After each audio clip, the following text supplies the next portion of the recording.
Olá pessoal, tudo bem? Devido à minha recuperação pós-cirúrgica, hoje a gente não vai ter a aula ao vivo. Então eu estou fazendo essa coletânea, uma compilação das aulas anteriores que vai servir, obviamente, como uma revisão bacana para vocês. Então vamos embora, aperta os cintos, toma nota e conta com toda a equipe para tirar dúvida, faz os simulados e vamos junto. Forte abraço!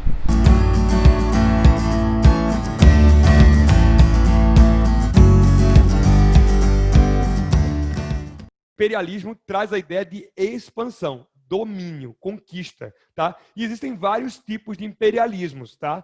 Por exemplo, você tem o imperialismo territorial, quando um país domina o território do outro. Você tem o imperialismo econômico, quando eu faço com que outro país dependa da minha economia. E o que seria o imperialismo cultural? O terceiro é quando você utiliza a cultura como mecanismo de dominação, né? Um exemplo disso é o American Way of Life, né?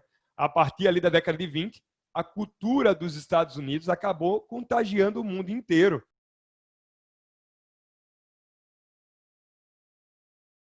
É um tipo de imperialismo, só que característico do século XIX. E quais foram os fatores que levaram esse processo, o imperialismo do século XIX a ocorrer? A segunda revolução industrial, que se espalhou, sobretudo, pelo hemisfério norte. O que isso vai gerar? Vai gerar aquela famosa divisão internacional do trabalho. Esquece disso não. Industrializado versus o sul, o quê? Fornecedor de matéria-prima, de produtos primários, agrícolas, de commodities, né? A segunda revolução industrial vai gerar novas demandas. E quais são essas novas demandas? Mais mercados consumidores. E vai buscar isso onde? No sul.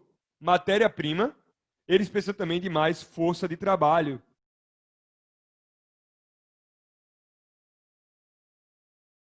Darwinismo social. O darwinismo social ele foi muito importante para justificar o neocolonialismo. No século XIX, Charles Darwin lançou lá a sua tese da seleção natural, enfim, da teoria da evolução também, e ele disse que as espécies que se adaptam melhor tendem a se perpetuar. Aí, um inglês, Herbert Spencer, no século XIX, ele vai trazer a teoria de Darwin para as relações humanas. E ele vai dizer o seguinte: existe uma luta natural entre grupos humanos, que ele vai chamar de darwinismo social. E, necessariamente, aqueles grupos, as civilizações, os grupos sociais mais fortes, tendem a dominar os mais fracos.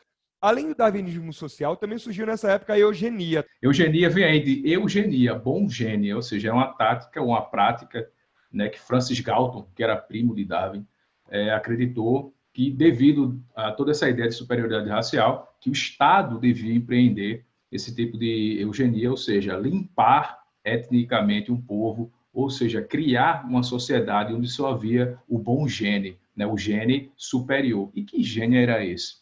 Era o gene, claro, caucasiano europeu. Isso aconteceu demais, por exemplo, nos Estados Unidos. No final do século XIX, foram feitos testes no sul dos Estados Unidos, pós-guerra da secessão. Eram prototestes de QI, né? E aí as pessoas que tinham um índice menor do que era tolerável eram castradas, porque se acreditava, por exemplo, que a inteligência, a cognição cognitiva, ela era transmitida pelo gene. Antropologia criminal também é chamada de lombrosianismo. Esse nome é feio pra caramba, né? Uma série de estudos feita pelo médico italiano Cesare Lombroso, e esse cara começou a pegar, por exemplo, os corpos de pessoas que eram executadas, né, condenadas, apenadas com a pena de morte. Ele começa a traçar, né, possíveis características que mostrariam visualmente, né, quais seriam aqueles grupos inferiores e aqueles grupos superiores. E mais, quais seriam os grupos inferiores que teriam propensão a cometer crimes? A antropologia criminal ela entra fortemente no estudo da origem dos crimes, é o que a gente chama de criminologia ou criminogênese, para justificar a prisão e a exclusão daqueles que eram considerados mestiços, que eram considerados inferiores. E, por fim, a missão civilizadora, que lembra muito aquela ideia do fardo do homem branco, que diz que os homens brancos vieram ao mundo para aprimorar os outros povos, as outras raças, entre aspas. Então, o branco ele deve sim dominar outros povos, para levar a sua cultura, e se ele leva a sua cultura, ele está aprimorando os demais povos. Então, o objetivo do fardo do homem branco é levar a cultura ocidental europeia para todo o mundo. No momento que todos os povos, tidos como infiéis, incapazes, indolentes, tiverem aculturados pela cultura europeia, assim o mundo estará em evolução. Aqui é um civilizador europeu visitando nações africanas e ali abraçando-as como se estivesse levando o progresso para elas.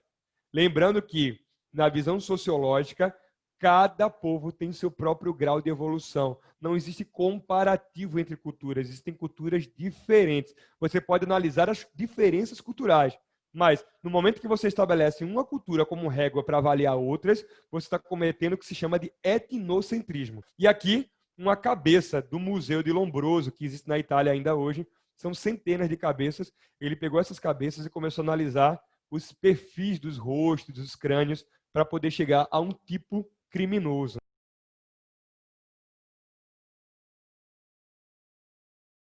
Muitas teorias foram disseminadas de maneira, eu diria, mais costumeira, consuetudinária, por igrejas, pelo senso comum. Outras foram oficiais.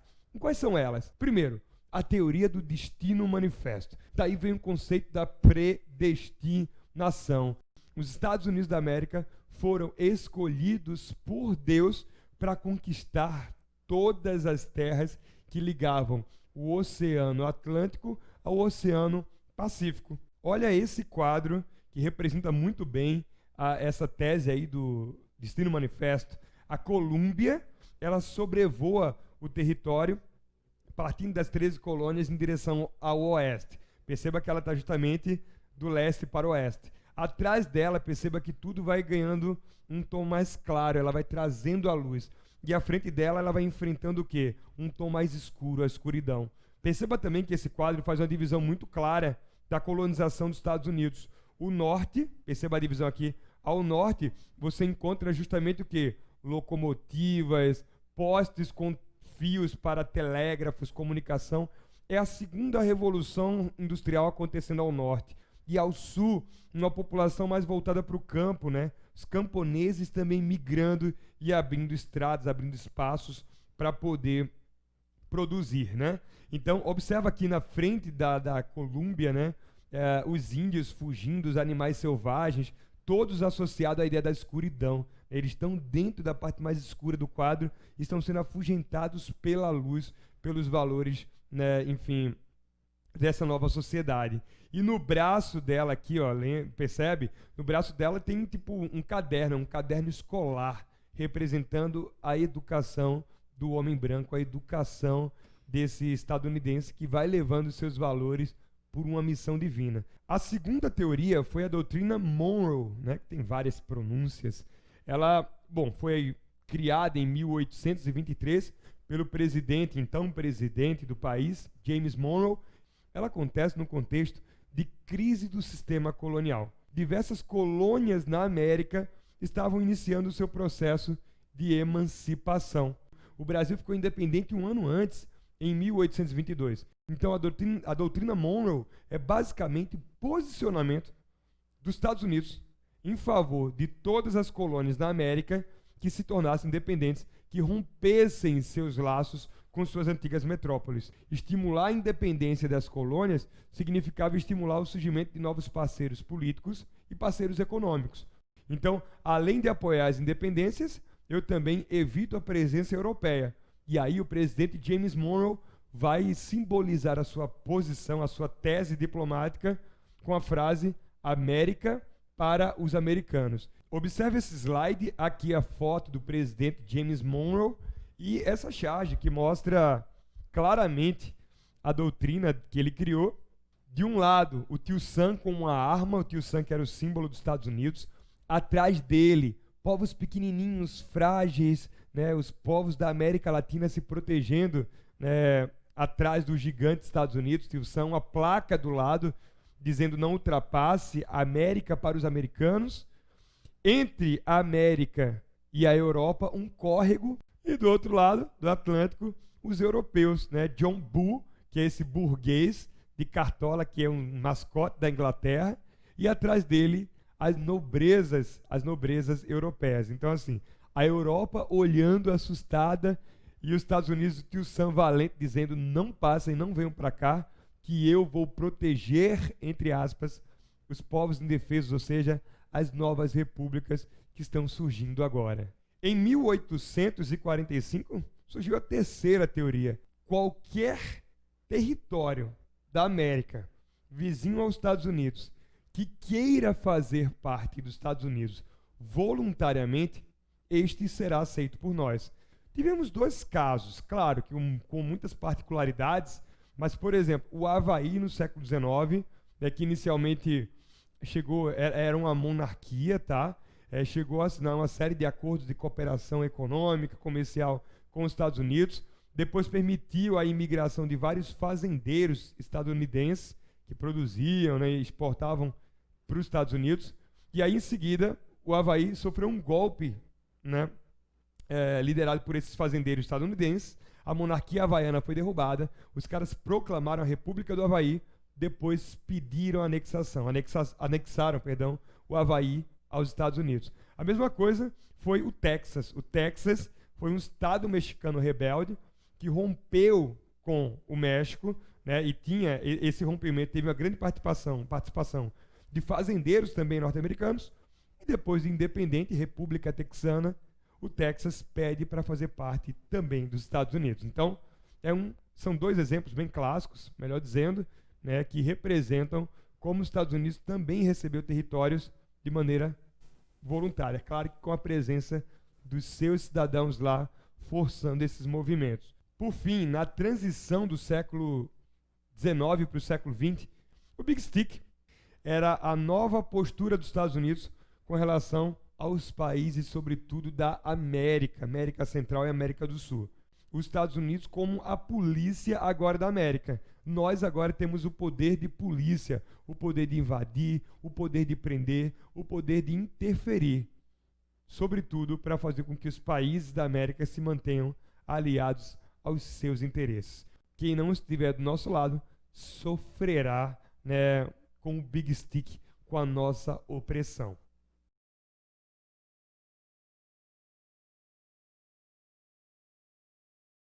A primeira metade do século XIX foi de expansão interna, né? Interiorização, marcha para o oeste. À medida que os Estados Unidos ganhavam novos estados, eles começaram a debater um tema. Qual seria o modelo de trabalho predominante nessas novas fronteiras, nessas novas regiões?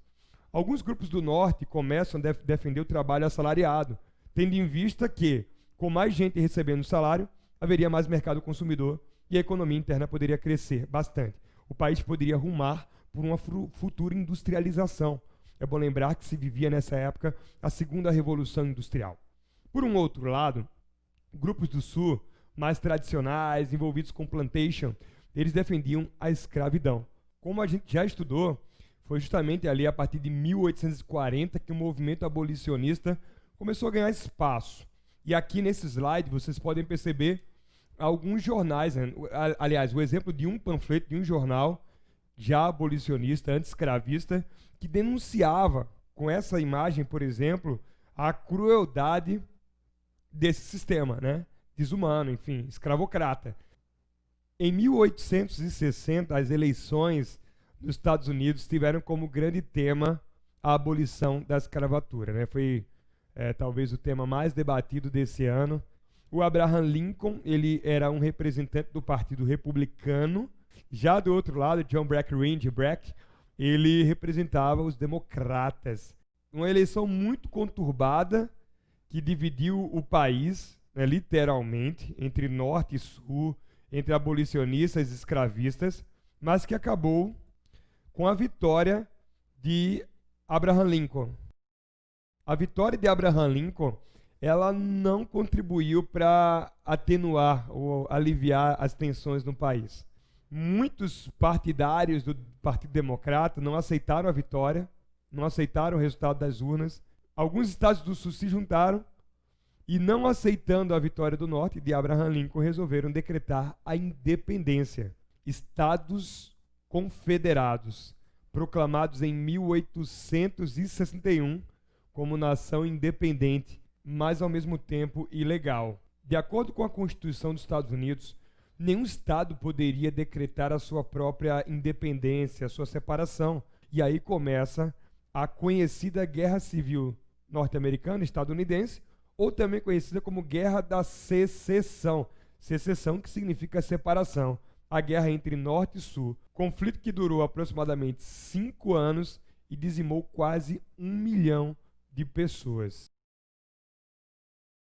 De maneira mais objetiva, resumida, o que mais nos interessa sobre o conflito em si, nesses anos é muito importante lembrar que, sim, o Sul teve uma série de vitórias, mas, obviamente, o Norte teve muito mais estrutura para liquidar o Sul. O Norte tinha mais braços, mais armas, porque já era industrializado, já tinha um domínio do aço, tinha embarcações feitas de aço, os encouraçados. Depois de quase 5 anos, o Sul acaba sendo derrotado. Então, a Guerra da Secessão, como eu já disse, quase 1 milhão de mortos ela deixou e resultou na vitória do Norte, na vitória do presidente Abraham Lincoln sobre os estados rebeldes confederados. Além da vitória do Norte, a principal resolução do fim dessa guerra mais importante foi a assinatura da 13ª emenda. Essa aqui não é a foto da assinatura dela, tá? Ela acabou sendo aprovada. A 13ª emenda dos Estados Unidos, que aboliu em definitivo a escravidão. Mas é bom lembrar que, apesar disto, ela não criou um programa de inserção dos negros na sociedade. Apesar da escravidão ter acabado, a luta dos racistas continuou para evitar que o negro fosse inserido na sociedade estadunidense. Um exemplo, né, talvez o mais notório, infelizmente, é a Ku Klux Klan. Aí na imagem vocês veem esses homens com capuzes, queimando as cruzes em homenagem ou em símbolo da purificação do espírito. E hoje a Ku Klux Klan, fundida com a IKA, né, que é o Império da Clã Americana, unindo neonazistas com supremacistas da Ku Klux Klan, ou seja, você acaba tendo o pior dos cenários, né? O racismo mais o neonazismo, né? Esse fenômeno pós aí Segunda Guerra Mundial, né?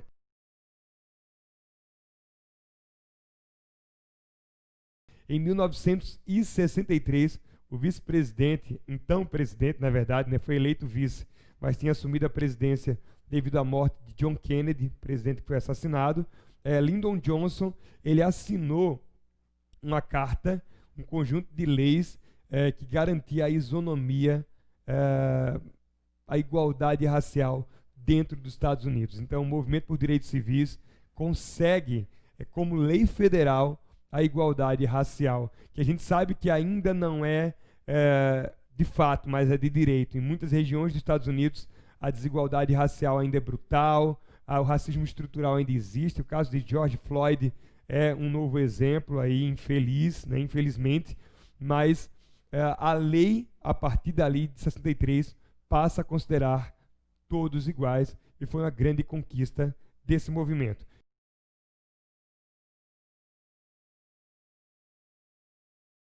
A Conferência de Berlim oficializou o neocolonialismo, mas vamos entender do que isso se trata e quais as implicações disso. Foi um congresso de vários líderes políticos com qual objetivo? Pegar um mapa da África e dividir a África entre as potências europeias. Então participaram várias, tá? Alemanha, Bélgica, Espanha, Portugal, Inglaterra, Itália, França. Então, assim, esses países todos se juntaram, Holanda, participaram dessa divisão e desenharam novas fronteiras para a África. A África foi partilhada sem que os próprios africanos soubessem dessa partilha. E o mais interessante e triste, essas fronteiras criadas pelos europeus não eram fronteiras reconhecidas pelos africanos. Observa aí esse primeiro mapa, as fronteiras artificiais de cada país. Olha o tamanho do que a França dominou. Olha aí. Olha o tamanho. Portugal manteve aquelas colônias da época das grandes navegações, tá? Portugal manteve as suas colônias. Aí você observa a Inglaterra, do norte ao sul da África. Então, basicamente, Inglaterra, Itália, Alemanha e França foram os países que tinham maiores territórios dentro da África. Olha esse outro mapa aqui, ó, as fronteiras étnicas, as fronteiras criadas pelos próprios povos africanos, que respeitavam suas culturas, suas relações, suas tradições.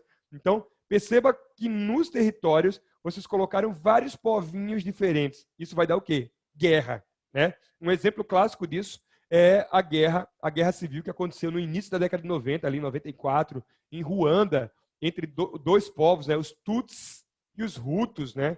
Dois povos, duas etnias, que tiveram que viver no mesmo governo ali belga e que, quando o país ficou independente, entraram em conflito entre si e rolou um massacre de mais de 1 milhão de pessoas.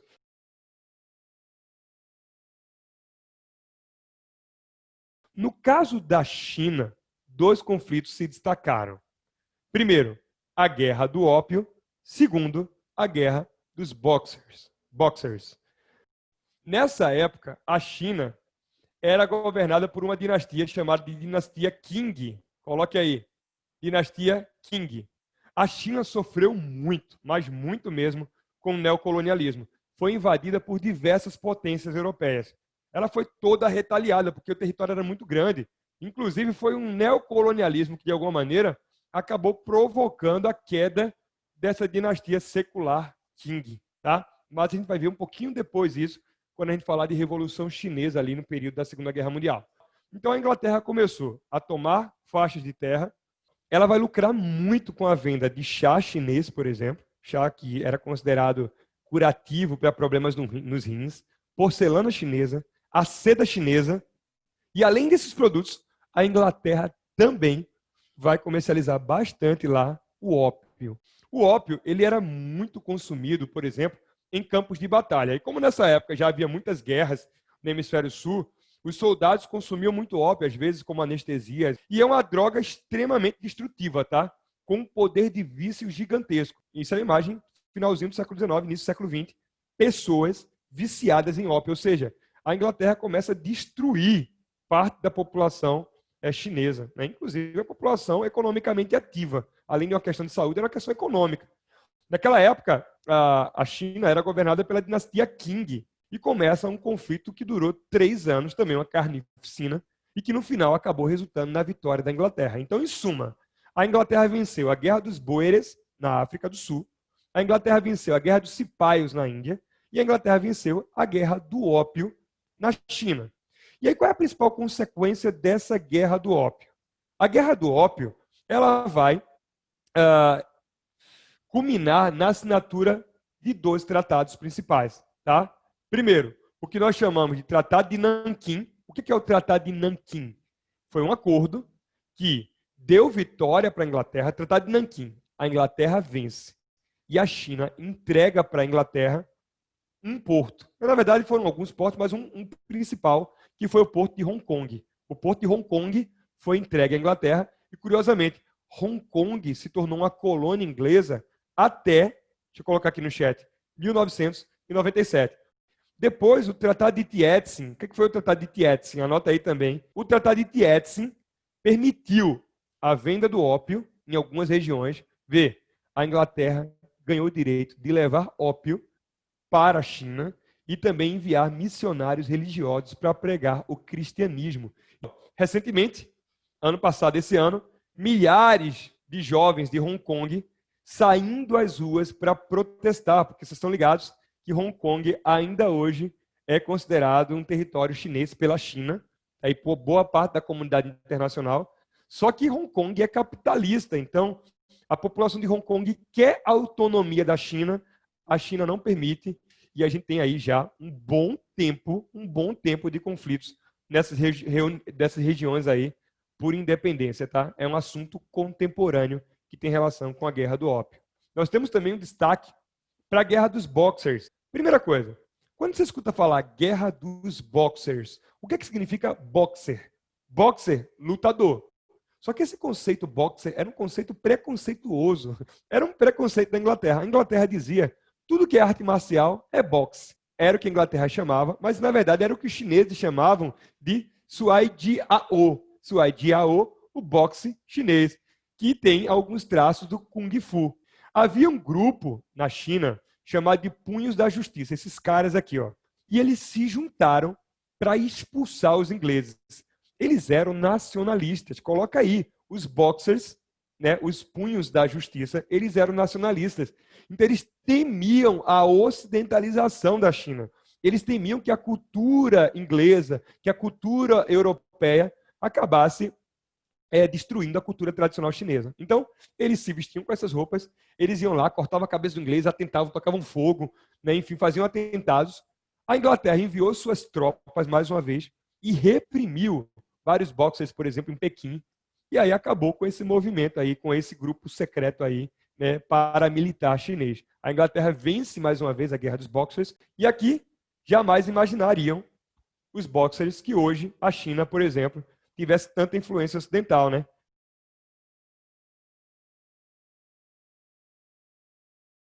Primeira Guerra Mundial. A Primeira Guerra Mundial foi provocada por uma série de fatores que o Enem já abordou, como, por exemplo, o neocolonialismo, o imperialismo dos séculos XIX e XX. Lembra que após a Conferência de Berlim, os países europeus começaram a promover a partilha da África, muitos inspirados por teorias raciais, como o darwinismo social, o determinismo biológico, a antropologia criminal e até mesmo a eugenia. O neocolonialismo fez com que diversos países europeus começassem a disputar os mesmos territórios na África e na Ásia, o que gera uma rivalidade entre eles. Que é um exemplo? A Guerra dos Boeres, que colocou a Inglaterra contra a Holanda, com a vitória inglesa na África do Sul. Também tivemos o revanchismo francês, a França que tentava ter de volta a Alsácia-Lorena, território perdido durante a famosa Guerra Franco-Prussiana, que selou a criação da Alemanha. A corrida armamentista também foi muito importante. Era a segunda Revolução Industrial. Os países europeus, cada vez mais detentores de aço, começaram a investir na indústria bélica e, consequentemente, criou-se um ambiente conhecido como paz armada. Os países, durante 40 anos, de 1870 até 1910, não entraram em conflitos diretos, porque com armas demais havia uma intimidação geral dentro do continente. Também há destaque para as políticas das alianças.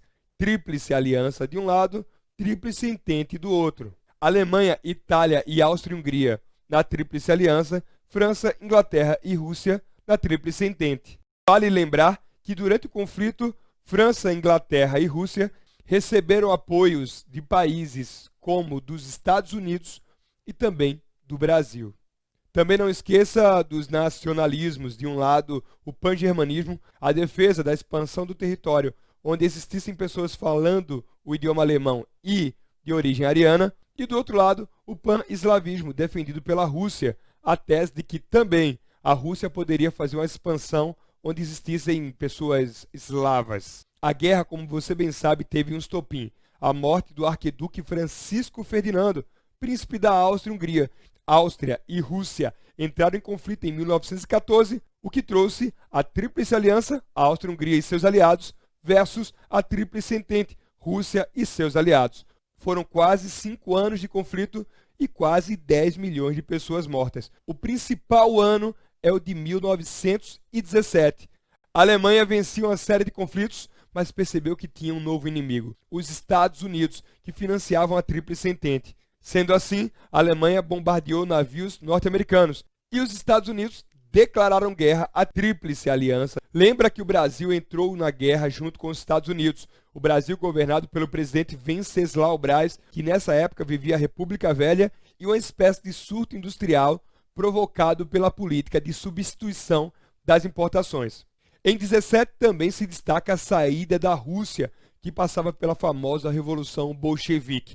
É bom lembrar que, em fevereiro desse ano, os mencheviques tomaram poder e derrubaram o rei Nicolau II.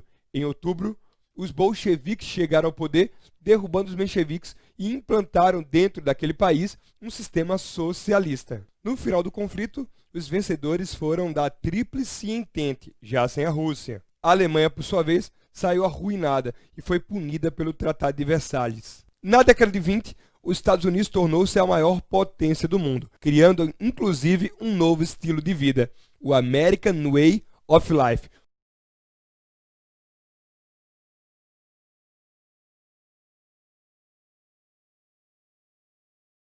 O Tratado de Versalhes. Quando a gente pensa aqui em Tratado de Versalhes, que foi o tratado basicamente que reuniu os vencedores da guerra com qual objetivo?